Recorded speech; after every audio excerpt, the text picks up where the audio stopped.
نحمده ونصلي ونسلم على رسوله الكريم اما بعد فاعوذ بالله من الشيطان الرجيم بسم الله الرحمن الرحيم يا أيها الذين آمنوا اتقوا الله وكونوا مع الصادقين صدق الله العظيم الصلاة والسلام عليك يا سيدي يا رسول الله وعلى آلك وأصحابك يا سيدي يا حبيب الله الصلاة والسلام عليك يا سيدي يا رحمة للعالمين وعلى آلك وأصحابك يا سيدي يا خاتم النبيين السلام علیکم ورحمۃ اللہ وبرکاتہ۔ بحمدہ تعالی اللہ رب العزت کا لاکھ لاکھ شکر ہے، اس پاک مقدس ذات نے ہمیں اپنے دربار کی حاضری نصیب فرمائی۔ اللہ تعالی ہمارے اس وقت کو ہماری قبروں کا سامان بنا دے۔ نگینہ سوشل ویلفیئر سوسائٹی اور انجمن اشاعت دین اسلام رجسٹرڈ پنجاب کو اللہ تعالی مزید ترقی عطا فرمائے۔ قبلہ بابا جی سرکار رحمۃ اللہ علیہ کے مزار پہ اللہ تعالی مزید کروڑہ رحمتوں کا نزول فرمائے۔ جنہیں میں ڈھونڈتا تھا آسمانوں میں زمینوں میں، وہ نکلے میرے ظلمت خانہ دل کے مکینوں میں۔ جلا دیتی ہے شمع کشتہ کو موج نفس ان کی، الہی کیا چھپا ہوتا ہے اہل دل کے سینوں میں۔ تمنا درد دل کی ہو تو کر خدمت فقیروں کی، نہیں ملتا یہ گوہر بادشاہوں کے خزینوں میں۔ نہ پوچھ ان خرقہ پوشوں کی، ارادت ہو تو دیکھ ان کو، ید بیضا لیے بیٹھے ہیں اپنی آستینوں میں۔ تڑپنا بند کر اے دل، بھری محفل میں چلانا نہیں اچھا، ادب پہلا کرینہ ہے محبت کے کرینوں میں۔ اللہ رب العزت نے قرآن مجید میں اولیاء اللہ کی شان اس انداز میں بیان فرمائی ہے، اس انداز میں کہ جس کو پڑھ کے پتہ چلتا ہے کہ جس طرح کوئی اپنے چاہنے والوں کا تذکرہ کرتا ہے نا، اس انداز میں قرآن مجید نے اولیاء اللہ کی شان کو بیان فرمایا ہے، انبیاء کرام کی شان کو بیان فرمایا ہے۔ اور علامہ نے اپنے ان اشعار میں جو لفظوں کا استعمال کیا ہے، جن لفظوں کا استعمال وہ جو انبیاء کرام کے لیے معجزات تھے، جو اللہ تعالیٰ نے سیدنا موسیٰ علیہ السلام کو ید بیضا عطا فرمایا۔ آپ اپنا ہاتھ مبارک اپنی بغل مبارک میں یوں ڈالتے، پھر نکالتے تو 14ویں کے چاند کی طرح چمکتا ہوا نظر آتا۔ علامہ نے اسی کو کہا نا کہ ید بیضا لیے بیٹھے ہیں اپنی آستینوں میں، نہ پوچھ ان خرقہ پوشوں کی، ارادت ہو تو دیکھ ان کو۔ ارادت کے ساتھ دیکھو، یعنی تنقید کے نگاہ سے نہیں، محبت کی نگاہ سے دیکھو۔ نبی پاک صلی اللہ علیہ وسلم کے پاس کفار آئے، انہوں نے طرح طرح کے مطالبے کیے، کئیوں کو آقا علیہ السلام جب انہوں نے کہا نا کہ آسمان سے ایک سیڑھی لگے اور وہاں سے کوئی فرشتہ اترتا ہوا نظر آئے، وہ کتاب لے کر آ رہا ہو تو ہم کہیں کہ ہاں آسمان سے ہی کتاب اتر رہی ہے، تو اللہ رب العزت نے فرمایا اے حبیب آپ انہیں فرمائیں حل کنت الا بشر الرسولہ، میں تو بشر رسول ہوں۔ یہ انہوں نے اپنی طرف سے کئی جتنے مطالبات کیے، یعنی ان کے دلوں میں تنقید تھی، محبت نہ تھی۔ اور جب محبت والے صحابہ حاضر ہوئے، عرض کی حضور احد میں ہم پیاسے ہیں، جانور پیاسے ہیں، وضو کرنے کے لیے پانی نہیں ہے، تو حضور نے وہاں نہیں فرمایا کہ میں بشر رسول ہوں۔ نبی کریم صلی اللہ علیہ وسلم نے فرمایا پیالہ لاؤ، پیالہ لایا گیا، اتنا سا پانی ہے، حضور صلی اللہ علیہ وسلم نے اپنی یہ 5 انگلیاں مبارک اس میں رکھی۔ بخاری شریف کی حدیث ہے کہ اس سے اس طرح پانی نکل رہا تھا جس طرح فوارے سے پانی نکلتا، اور وہی معجزات جس نبی کی امت میں اولیاء اللہ دیے جاتے ہیں، وہی جو انبیاء کے معجزات ہوتے ہیں وہ کرامات کی صورت میں اولیاء سے ظاہر ہوتے ہیں۔ اور آقا علیہ الصلوۃ والسلام نے فرمایا نا کہ بنی اسرائیل کے انبیاء جو ہیں، میری امت کے علماء، اللہ رب العزت ان کو وہی انداز، وہی کمالات اللہ رب العزت ان کو عطا فرمائے۔ کیوں؟ اس لیے کہ جس طرح وہ دین کی تبلیغ کے لیے لوگوں کو مائل کرنے کے لیے، لوگوں کو قائل کرنے کے لیے معجزات دکھاتے، اسی طرح لوگوں کو قائل کرنے کے لیے یہاں سے کرامات کا ظہور ہوتا ہے۔ تو قرآن مجید میں سورۃ الکہف دیکھیں، اگر ہم پڑھیں کتنے محبت کا تذکرہ اللہ رب العزت نے اولیاء کا فرمایا ہے۔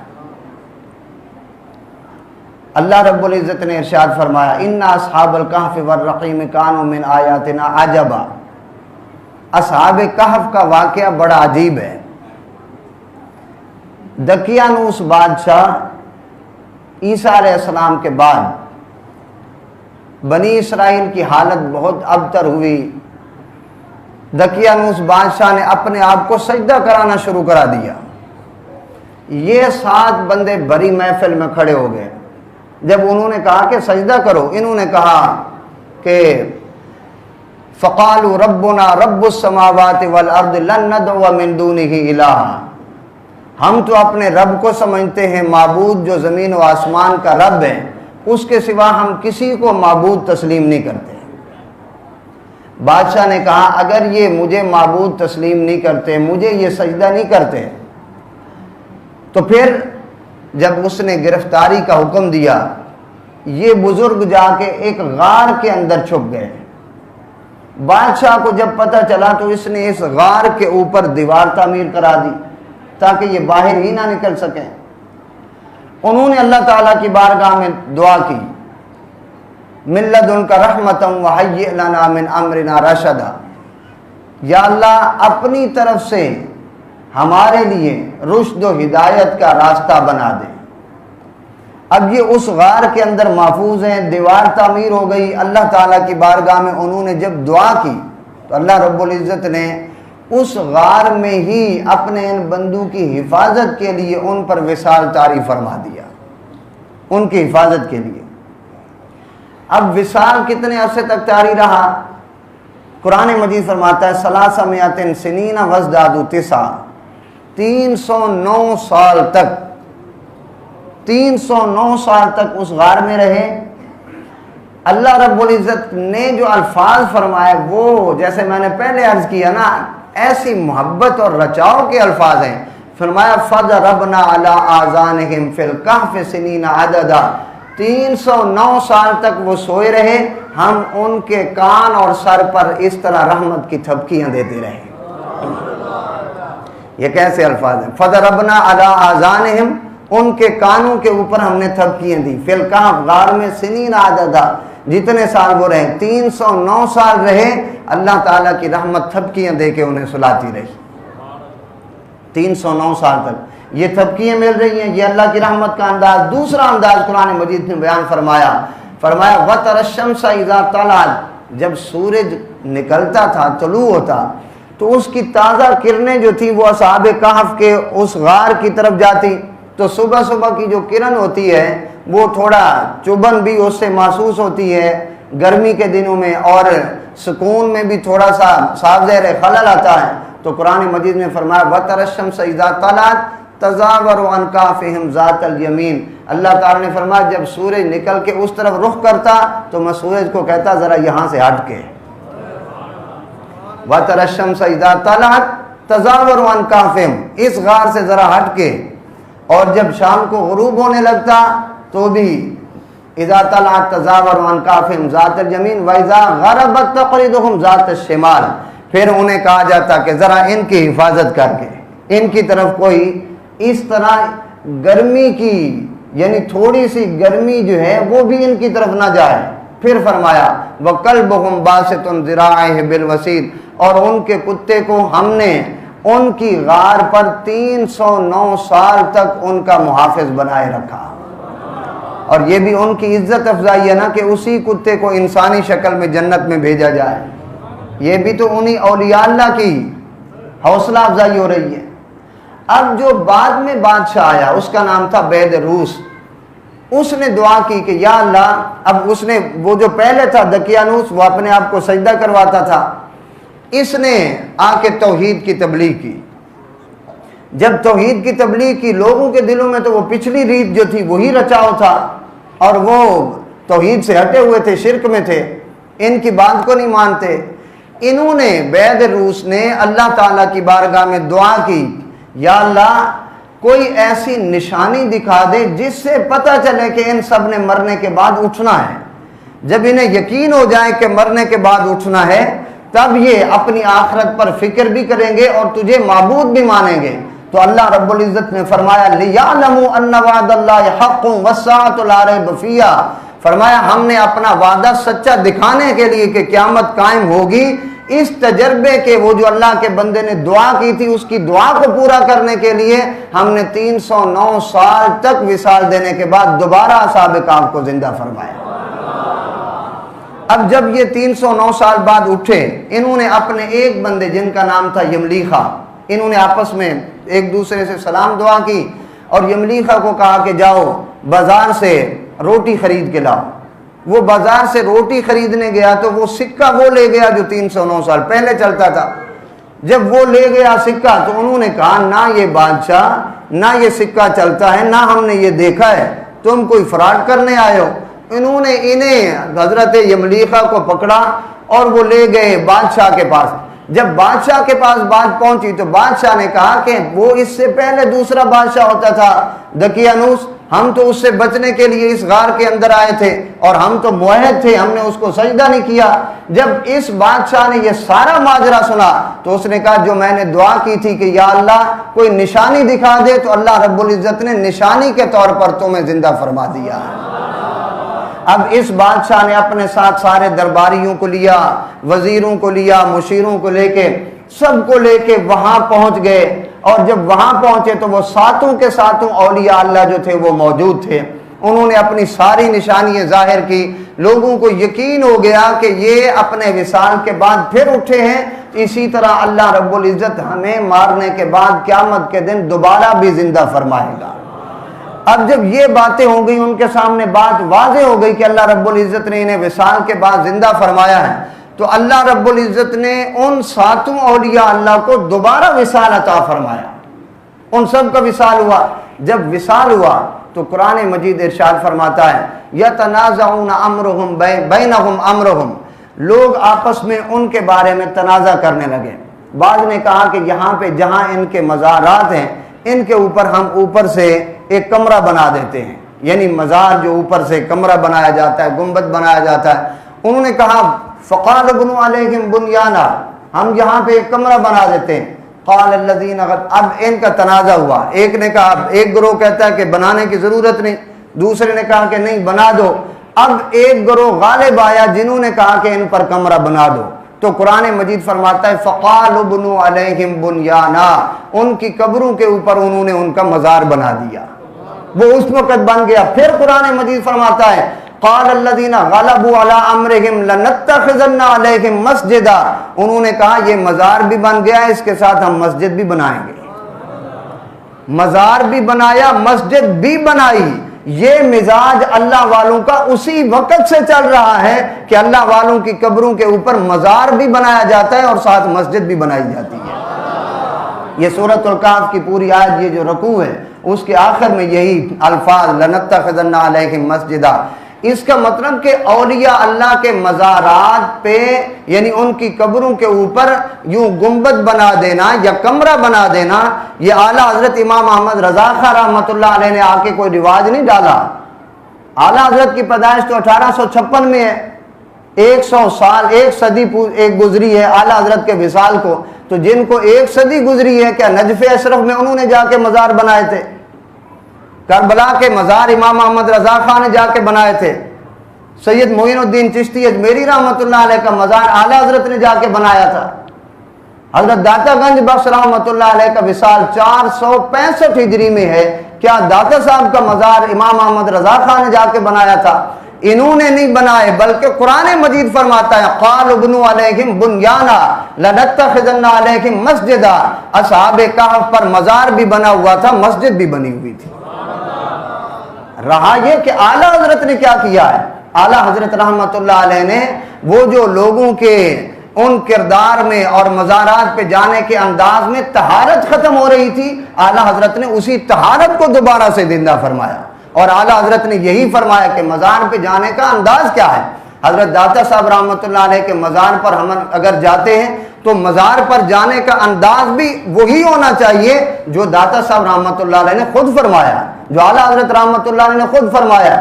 اگر کہیں پر قرآن مجید کی آیت لکھی ہوئی ہو، میں اس کی طرف پیٹ کر کے کھڑا ہوں، تو آپ میری کوئی حیثیت نہیں سمجھیں گے، آپ کہیں گے بھی قرآن مجید کی وہاں بے حرمتی ہو رہی ہے، لہذا اپنی پیٹھ جو ہے وہ پھیر لو۔ یعنی ایک بندہ دیکھ کے اسے پتہ چل جاتا ہے کہ یہ کام غلط ہو رہا ہے۔ کیا جس وقت ہم چاروں کل کی چادر پکڑ کر جا رہے ہوتے ہیں، کتنے بندوں کی پیٹھ ہو رہی ہوتی ہے؟ جنہوں نے ان چادر کو پکڑا ہوتا ہے، کیا ہر بندہ ان میں سے باوضو ہوتا ہے؟ جاتے ہوئے کوئی تھوک رہا ہے، کسی کی پیٹھ جو ہے وہ چادر کے اوپر جا رہی ہے، چادر کی بے حرمتی ہو رہی ہے، بے وضو اس کو پکڑا ہوا ہے، اور جاتے ہوئے بھنگڑا ڈال رہے ہیں، جس طرح سامری کے جادوگر کے بنائے ہوئے بچڑے کے گرد وہ بھنگڑے ڈالے جاتے تھے۔ یہ طریقہ جو ہے، جس چیز پر ہمارے اوپر الزام یا تہمتیں لگتی ہیں، وہ صرف اسی وجہ سے لگتی ہیں۔ اعلیٰ حضرت رحمۃ اللہ علیہ نے فرمایا ادب کے ساتھ ان مزارات پہ جاؤ، اور جا کے پینتی کی طرف، قبلے کی طرف سے کھڑے ہو کر وہاں پہ درود پاک پڑھو، سورہ فاتحہ اور سورہ اخلاص پڑھ کے اللہ تعالیٰ کی بارگاہ میں وہ ثواب پیش کر کے اللہ تعالیٰ سے ثواب مانگ کے ان کے لیے ایصال ثواب کرو۔ یہ طریقہ ہے ایصال ثواب کا۔ اور پھر ضروری ہے کہ اس ولایت کے لیے علم کا ہونا۔ حضرت داتا گنج بخش رحمۃ اللہ علیہ، آپ نے کشف المحجوب کا سب سے پہلا باب جو ہے وہ علم کا باندھا ہے، اور آپ نے فرمایا وہ شخص کہ جس کے پاس علم نہیں، پھر وہ فقیری کرتا ہے یا درویش بننے کی کوشش کرتا ہے، فرمایا اس کی مثال ایسے ہے جس طرح کولوں کے گرد کوئی گھومنے والا بیل ہو، وہ بیل گھومتا تو رہے لیکن اس کولوں سے نہ تیل نکلے نہ کچھ اس کو حاصل ہو۔ فرمایا جب اس کے پاس علم نہیں ہوگا، پھر وہ جو کچھ بھی کرتا رہے اس کو کچھ بھی حاصل نہیں ہوگا، پہلے نمبر پر۔ پھر آپ نے فرمایا اس علم کے لیے عمل کا ہونا ضروری ہے، کہ نبی کریم صلی اللہ علیہ وسلم فرمایا کرتے تھے اللہم انی اعوذ بک من علم لا ینفع، اس علم سے تو پناہ مانگی جاتی ہے جو نفع نہ دے، جس پر عمل کرنے کی بندے کو ایک تحریک اور اس کو شوق پیدا نہ ہو۔ تو فرمایا پہلے نمبر پر علم، دوسرے نمبر پر عمل، اور عمل کے بعد حقیقت میں عمل وہ ہوتا ہے کہ جب عمل سے پہلے بندے میں عشق پیدا ہو جائے۔ اس کے لیے آپ نے وہ واقعہ لکھا، فرماتے ہیں حضرت عبداللہ ابن مبارک، آپ فرماتے ہیں کہ میں اپنے ایک دوست کے ساتھ ملنے کے لیے گیا، یعنی جب تک عشق نہ ہو عبادت کا مزہ نہیں آتا۔ فرماتے ہیں کہ اپنے ایک دوست سے ملنے کے لیے گیا، رات کے وقت رات بھر میں اس کو ملنے کے انتظار میں رہا، لیکن وہ ملنے کے لیے نہ آیا۔ جب رات کا پچھلا پہر ہونے لگا تو اس نے آ کر مجھے کہا کہ میری کوئی مصروفیت تھی، میں اس وجہ سے نہیں آ سکا۔ تو فرماتے ہیں حضرت عبداللہ ابن مبارک وہاں سے واپس آنے لگے، راستے میں آتے ہوئے آپ نے یہ سوچا، جب آ رہے تھے تو اذان ہونے لگی، تو کہا اگر میں دوست کے لیے پوری رات جاگ سکتا ہوں تو اپنے رب کے لیے نماز کے وقت تک کیوں نہیں جاگ سکتا۔ فرماتے ہیں کہ اب یہ عشق مجازی جو تھا اس بندے کو عشق حقیقی تک لے گیا۔ اب اس عشق حقیقی میں جب وہ نماز پڑھ رہا ہوگا تو پھر اس کی نماز پڑھنے کا مزہ بھی کچھ اور ہوگا۔ پھر فرمایا علم، علم کے ساتھ عمل، عمل وہ کہ جس کے اندر عشق بھی ہو۔ اب یہ جب تینوں چیزیں مل گئیں پھر اللہ رب العزت بندے کو فقیری عطا فرماتا ہے، پھر درویشی عطا فرماتا ہے، پھر اس درویشی کو سمیٹ کے رکھنا بھی سب سے بڑا کام ہوتا ہے۔ حضرت داتا گنج بخش رحمۃ اللہ علیہ نے اس پر بڑا ایک سخت واقعہ لکھا ہے حضرت حاتم کے بارے میں۔ فرماتے ہیں کہ وہ ایک مرتبہ کسی سفر پر جا رہے تھے، اور داتا صاحب جب کوئی چیز لکھتے ہیں پہلے مجازی عشق کو بیان کرتے ہیں۔ کیوں؟ کہ ہر بندہ پڑھنے والا بھی تو غوث اعظم نہیں ہوتا، پڑھنے والے کا اپنا اپنا ایک انداز ہوتا ہے، اور وہ جو عشق مجازی کو بیان کیا جاتا ہے اس کو ہر بندہ سمجھتا ہے۔ پھر جب ہر بندہ اس کو سمجھتا ہے پھر وہاں سے عشق حقیقی طرف موڑنا وہ آسان ہو جاتا ہے۔ آپ نے فرمایا کہ وہ رات کو سفر کر رہے تھے، سفر کرتے ہوئے انہیں پیاس لگی، ایک دروازے پر گئے، دروازہ کھٹکھٹایا، جا کے ان سے پانی مانگا۔ پانی دینے کے لیے وہاں سے ان کی ایک دوشیزہ نوجوان بیٹی آئی۔ جب انہوں نے دیکھا، انہیں پانی لے لیا، انہیں دیکھا تو ان کا دل ان کے اوپر آیا، تو انہوں نے کہا کہ حرام کی طرف تو میں نے جانا نہیں، میں نکاح کا پیغام دیتا ہوں۔ انہوں نے نکاح کا پیغام دیا۔ حضرت داتا گنج بخش رحمۃ اللہ علیہ فرماتے ہیں انہوں نے نکاح کا پیغام مان لیا۔ اب اس نکاح کی تقریب شروع ہوئی۔ جب نکاح کی تقریب ہونے لگی تو اس بچی کے والد نے کہا کہ آپ اتنا لمبا سفر کر کے آئے اور فقیرانہ پرانا آپ نے لباس پہنا ہوا ہے، نکاح کی تقریب کے لیے آپ ایسا کریں کہ اپنا یہ لباس جو ہے وہ تبدیل کر لیں۔ نکاح کی تقریب ہے، آخر ہمارے مہمان کوئی یہاں پر آ کے بیٹھے ہیں، بہتر ہوگا اچھے کپڑوں میں ہو، اچھا لباس پہن لیں۔ فرماتے میں نے وہ لباس اتار دیا، وہ جو پہلے پہنا ہوا تھا فقر کا لباس، اب چونکہ دولہا بن رہے تھے، نکاح کی تقریب تھی، فرماتے وہ میں نے لباس اتار دیا، نیا لباس پہن لیا، شادی ہو گئی، نکاح ہو گیا۔ رات کے وقت جب میں سویا، ہاتف غیبی سے اللہ تعالیٰ کی آواز، اللہ تعالیٰ نے مجھے فرمایا کہ مجھے چھوڑ کر تو نے کسی اور کی طرف دیکھا تو ہم نے تمہارے کپڑے بھی اتار لیے، اب اگر ہمیں چھوڑ کر کسی اور کی طرف دیکھا تو ہم تمہارا ایمان بھی چھین لیں گے۔ مطلب کہ اللہ رب العزت علم کے بعد عمل، عمل کے بعد عشق، اور اس عشق سے جو فقر کی سیڑھی چڑھتا ہے اس کو پھر فقر کو سنبھال کے رکھنا بھی بڑی بات ہوتی ہے۔ اس فقر کو سنبھالنا سب سے بڑی متاع تو یہی ہے نا، جو فقیر کو جو مل جائے۔ علامہ نے کہا نا یہی کچھ ایسا کہ متاع فقیر، اسی سے فقیری میں ہوں میں امیر، اسی سے فقیری میں ہوں میں امیر، یہی ہمارے لیے امارت ہے۔ اللہ رب العزت جو اہل سنت کو اللہ رب العزت نے یہ مزاج دیا ہے، اسی کو سنبھالے رکھنے کی توفیق بھی عطا فرمائے، اور جو اس آستانے سے آپ کو جو سبق ملتا ہے کہ کس انداز میں ہم نے مزارات پہ جانا ہے، حضرت داتا گنج بخش رحمۃ اللہ علیہ کے مزار پہ حاضری دیں، ہم ضرور جائیں، لیکن جانے کا انداز وہی ہو جو اعلیٰ حضرت رحمۃ اللہ علیہ نے لکھا ہے۔ اللہ تعالی ہمیں توفیق عطا فرمائے۔ وآخر دعوانا ان الحمد للہ رب العالمین۔